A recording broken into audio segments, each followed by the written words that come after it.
On payday in Argentina, a massive portion of the population will bypass the bank completely. They take their newly earned pesos directly to an unofficial money changer, convert them into US dollars, and then go home to physically hide those bills inside their furniture, under their gardens, or behind their bathroom tiles. This chart compares Argentina's official central bank reserves to the amount of wealth currently stashed in the walls and mattresses of its citizens.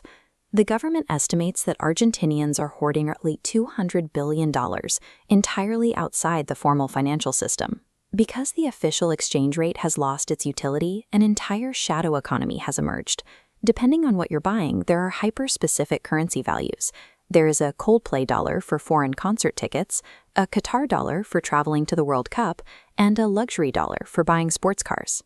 When citizens of a sovereign nation abandon their own money to this degree, it marks the moment where the social contract between the state and the people has severed.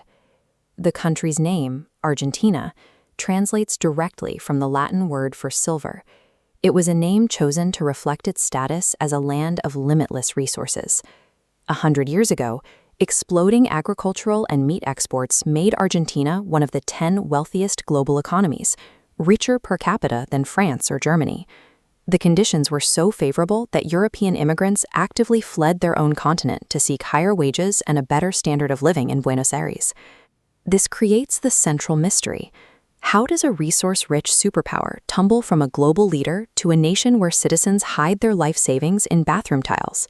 In the 1930s, the Great Depression crashed global trade. Desperate to maintain its export market, Argentina signed the Roca-Runciman Treaty with Britain in 1933. Britain agreed to keep buying Argentinian beef, but the terms were asymmetrical. Argentina surrendered control of the meat packing, processing, and shipping directly to British corporations. To secure the deal, Argentina also eliminated tariffs on British goods and committed to exclusively purchase British coal for its infrastructure. Handing control of a primary export industry to a foreign power creates a hollow economy. The wealth is extracted and shipped overseas, rather than reinvested in local growth. Juan Perón rose to power in the 1940s as a direct populist reaction to this foreign exploitation and the extreme wealth inequality it left behind. To empower the working class, Perón nationalized foreign-owned railways, taxed imports, and aggressively raised minimum wages. In 1940, Argentina maintained a stable inflation rate of around 4%. But to fund massive social programs without equivalent revenue, the central bank simply printed more pesos. Printing unbacked money has a mathematical consequence. Too much currency chasing too few goods triggered a price spike reaching 60% by 1952. Using the money printer to address systemic inequality acts as a hidden tax, one that eventually destroys the purchasing power of the very people it was intended to help. Following Perón, the country entered a cycle of political instability, swinging between military coups and democracies. Each new administration reversed the policies of the last, preventing any long-term economic planning. By 1989, hyperinflation crossed 3,000%. Prices would double in the time it took a shopper to walk from the grocery aisle to the checkout counter. Desperate for stability, the government tried a radical fix in the 1990s, legally pegging the peso at a 1-to-1 ratio with the US dollar. The peg made foreign imports incredibly cheap. It was suddenly less expensive to buy goods from abroad than to produce them locally, which effectively dismantled Argentinian manufacturing. Artificial currency pegs can temporarily mask the symptoms of inflation, but they often sacrifice a nation's ability to compete on the global stage.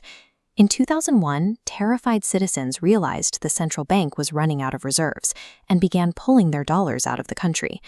The government responded with the Corralito, abruptly freezing all bank accounts and restricting citizens to a meager 250 peso weekly withdrawal limit. The government then forcefully devalued the currency, vaporizing 75% of the savings locked within those frozen accounts. That trauma is why the mattress economy exists today. When a government devalues the life savings of its own people, the internal trust required for a currency to function is destroyed.